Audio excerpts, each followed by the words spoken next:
Good morning and welcome to the Core Connection. I'm Mira Rubin here with you on Enlightened World Network, and today's topic is Once Upon a Time.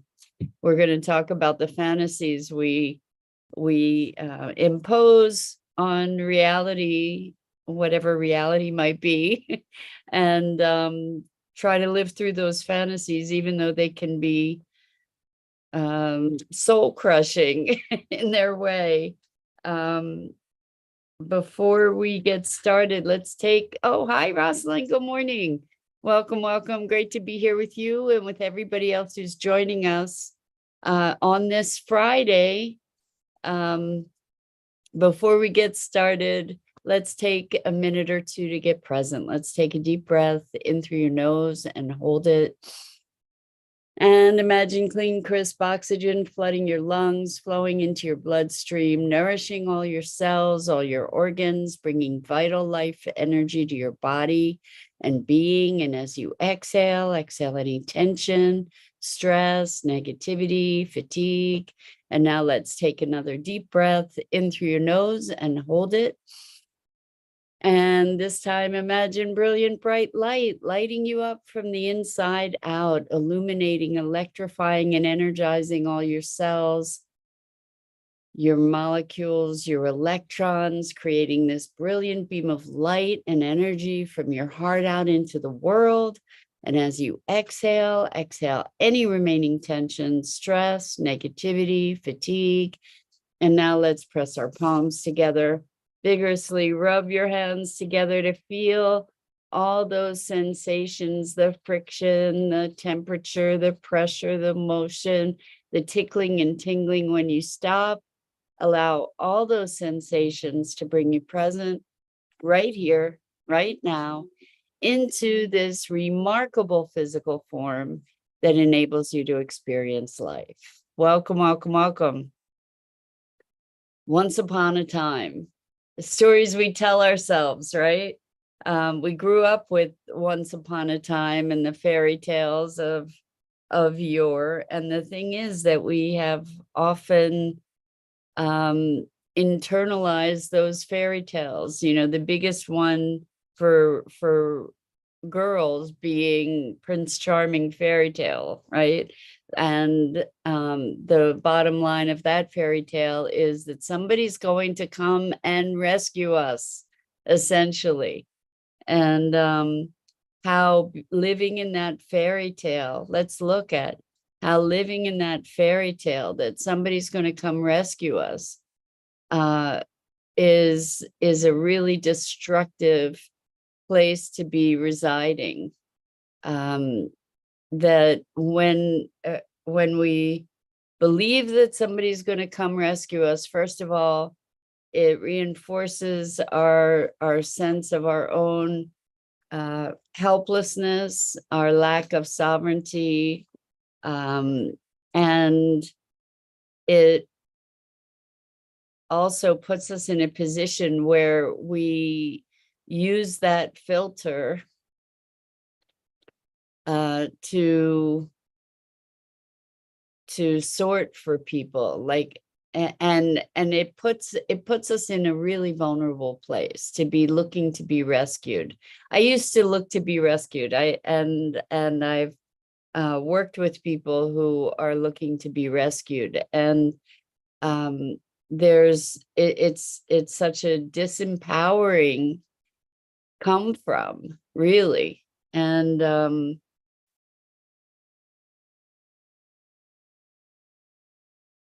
it's the foundation. Let's say we do find somebody to rescue us.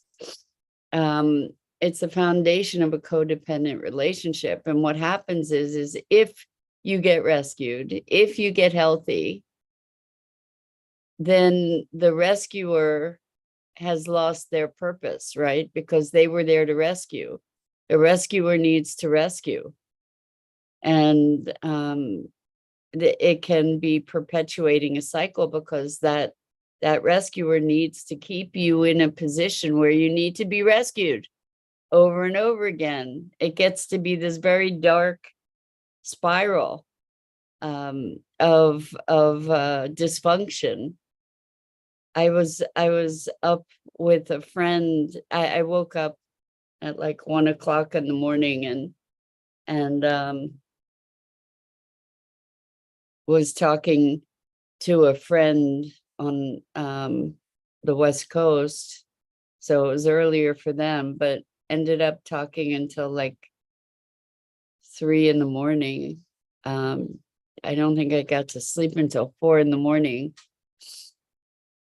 about this moving out of this dynamic. We've been talking about it for a little while, but I think that it's not uncommon, which is one of the reasons why I'm putting so much time and attention in this area, where we get into really dysfunctional relationships with others and really with ourselves, dysfunctional relationship with ourselves to be disempowering ourselves to a point where we believe we need to be rescued, and good morning, Kimberly. Welcome. It's so good to have you here with us this morning. We're talking about once upon a time and the fairy tales we tell ourselves and how those fairy tales can really be tremendously disempowering and also keep us from realizing the impact of certain dynamics, certain roles that we play in relationship to others and in relationship to ourselves. There are times when we do feel helpless, no question. And there are times when we are in situations that are calling for an intervention, especially being powerless as children in dysfunctional families. Certainly, the desire is to be rescued, to please help me out of this situation. And at the same time, as we pull those patterns into adulthood, it's sort of the seed of a very destructive cycle to be wanting and needing to be rescued. We will draw in people that will maybe appear to rescue us. But the thing is, again, a rescuer needs to continue to be able to rescue. So that person, in some way, shape, or form, is going to be very invested in your incapability, in your lack of capability to take care of yourself. And what happens is it's in an insidious way, and it may not be in a malicious way, and it may be in a malicious way. That person is going to cultivate your dependence upon them.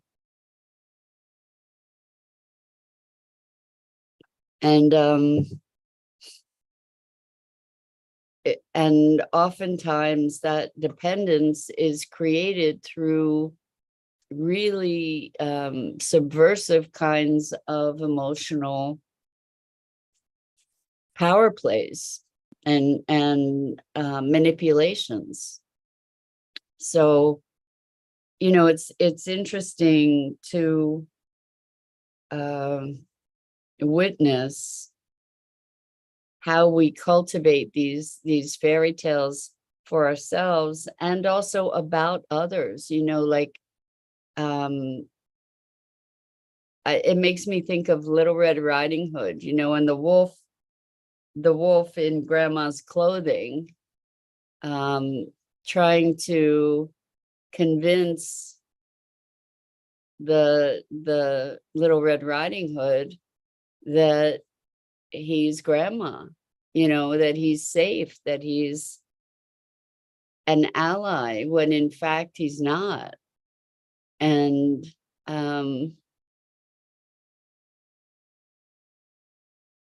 I know I've said it before, but I find it endlessly fascinating to see the games that we play with ourselves and with each other. And it's not, um,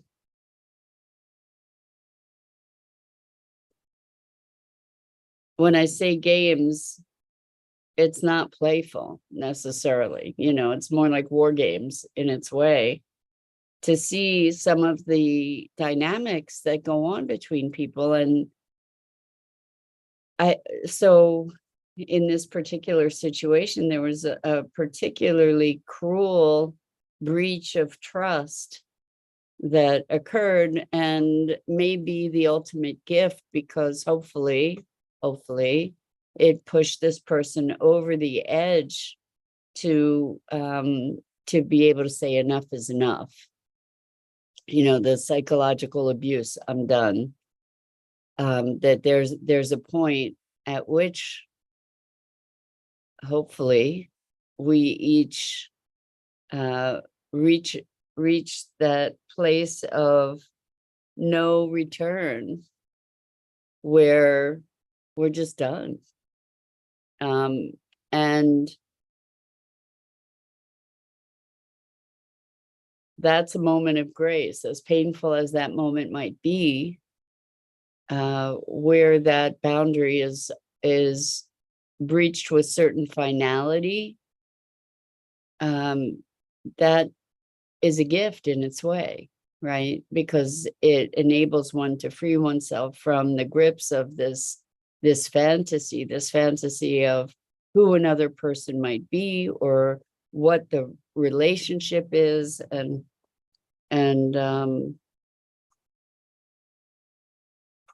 it's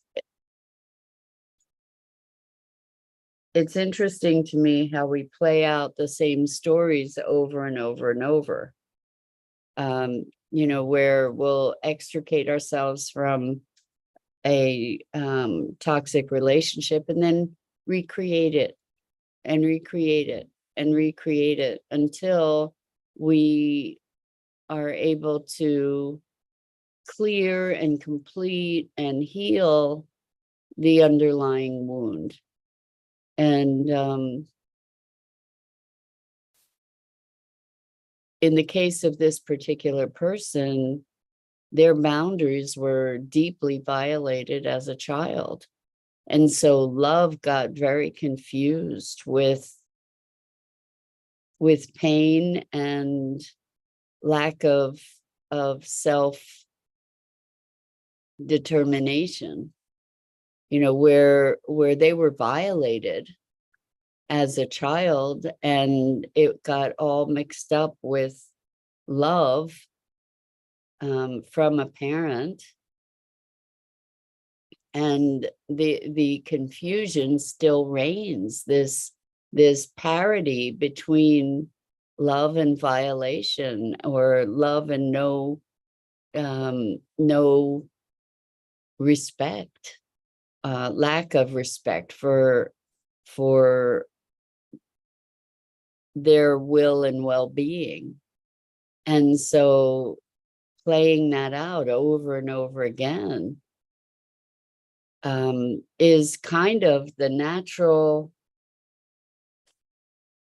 tendency of things until we get into that deep healing.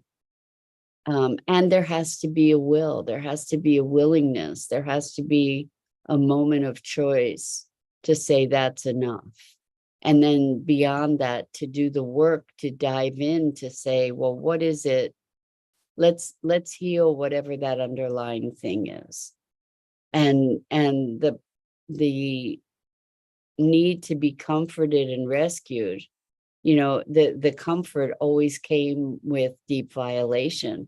And when comfort and deep violation are paired, trying to excavate and extract these things from one another it's not an easy thing. And so we replicate our first relationships until we heal them. the relationships within our families with our parents have a profound and lasting impact. They say that boys marry their mothers and girls marry their fathers, you know, at least the first time around. And I don't know if that's true or not true. I've seen it be true in a lot of cases, actually. And that's what happens if we don't find our path to healing, whatever those early wounds were. Because we're taught how to love. We're taught how to think of others and how to treat others and how to treat ourselves. And we're taught how to be loved, even if it's very, very dysfunctional. And we often have to spend a good portion of our lives trying to detangle, trying to disassemble these toxic patterns that we have. I do believe it's doable. It is doable. It's not easy, but it's doable. And you know, it's funny, over the past week, I've had a bunch of conversations with people around suffering. And, you know, that's another part of the fairy tale land where we've been indoctrinated to believe that there's merit in suffering just by virtue of suffering, you know, that being a martyr is something that is meritorious. And, you know, experiencing that pain. I don't think we need to be seeking pain. Life brings enough pain with it, right? And the thing is that pain is part of living. Suffering doesn't have to be. And suffering is sort of a function of how we integrate or don't integrate, resist or don't resist that pain. You know, allowing ourselves to experience the pain that we experience and to move through it to a point of completion, that's called healing. As we keep replaying it and replaying it and replaying it and you know, revitalizing it over and over and over again, that's suffering. And it was very interesting, you know, where one person was saying, I just want the suffering to stop. And what's the key to stop suffering? Stop suffering. Just stop. And I know that it may sound callous, it may sound oversimplistic, but it's like, it hurts when I'm banging my head against the wall. Well, stop banging your head against the wall. And the thing is that we get in these programmed cycles that are such that we don't know how to stop. And I get that. Or we don't have the will to stop because we have this emotional driver that supersedes our rationality. And we were talking this week about how malleable our thoughts and our beliefs and our emotions truly are. And with this person, I've spoken to you about how we shifted their thinking about this other toxic person to be recognizing the flaws, to be recognizing the toxicity rather than the goodness and the sweetness that had been there. There's a point, perhaps, hopefully, that this person will be able to get to neutrality where they can appreciate the good and appreciate the bad and not be pulled back into this deep conflict, this deep emotional roller coaster. Roller coaster is way too benign a term. This was really torture. It was emotional torture that went on for years.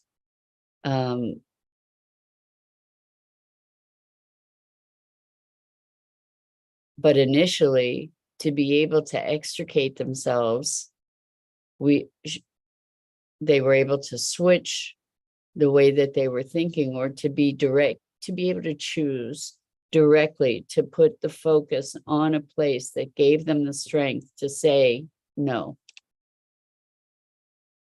And rather than live in the fairy tale of how they wanted it to be, and if only, and but if, and, you know, wishing reality away in such a way that they kept going back for more and more pain.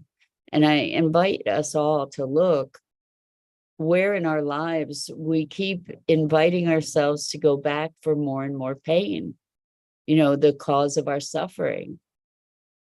And it's so often relationship, how we want something to be different from the way that it is. And there is freedom and peace and wisdom in accepting things as they are. And I don't mean being complacent. I mean recognizing things as they are, allowing things to be as they are, and then taking appropriate action in response to, rather than in reaction to, what's present. So Rosalind says, what you sow is what you reap. This is so true in our personal, I mean, even in our own little world, right? Being habitually critical versus walking away. Is it easier to put on a pair of shoes rather than try to flatten all the rough ground? I love that, Rosalind. That's such an amazing metaphor. I never heard that before, but I love it. It is easier to be kind, tolerant, and detached than to try and change and improve everybody. So there is a place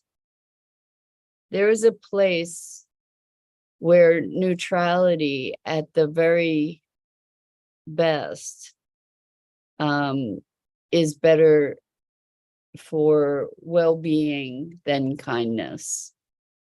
And maybe we can have kindness in our heart, but what happens, what I see is a perversion of kindness that a lot of people engage in, where I'm going to be kind, and it's to my detriment and to my endangerment. And that's not kindness. That's foolishness, I think, where we're martyring ourselves, where we're sacrificing ourselves to something that sacrifice doesn't even register for. So there are certain behaviors that should not be tolerated. And it's very important, as people who are caring and compassionate and want to see the best in others, that we allow ourselves to see what's there, that we allow ourselves to see what's there and to respond accordingly. It's important. It's important. And it's a matter of kindness to oneself as well. Like, you count in the equation. And you're right. We don't, to stop trying to change and improve everybody. See what's there and act accordingly. You cannot change a person that is not wanting to change. We need to choose to change ourselves, right? And you can support somebody that's committed, but that's a whole different thing. You know, you cannot save someone from themselves unless they want to be saved. That's just how it is. And you cannot rescue someone from themselves unless they want to be rescued, unless they are willing to rescue themselves also. And it's a hard thing. It's a really hard thing. So putting on the shoes, allowing yourself some distance. It's an act of self-respect, and it's an act of respect for what's so. It's part of being present. Um, Sometimes we have to manipulate our emotions to give ourselves the strength to do what needs to be done. And then hopefully we can come to a better place in the future. I mean, we don't have to be mean, we don't have to be cruel, but we can be direct and we can be clear. And it's not always easy. So anyway, it's Friday. I wish you a wonderful weekend. I am starting my month off. So this first week of the month, I will not be here. There will be replays. I've forgotten whether I'm going to be here next Friday or not. Kimberly says, absolutely. I learned this. Thank you for sharing. Kimberly, thank you for being here. Rosalind, thank you for being here. Everybody who's joined us, we so appreciate you being part of this, the ongoing conversation about being a human being. That's what we're up to. And so with that, I'm Mira Rubin. This is the Core Connection. I go live each weekday morning here on the Enlightened World Network Facebook page and YouTube channel at 9 a.m. Eastern. And I just am so grateful to you. Kimberly says, woohoo, have a wonderful time. Miss you when you're gone. Enjoy. Thank you so much. Boston says, enjoy your time off. Have a good weekend, everyone. Thank you. So much love to all of you. Until next time.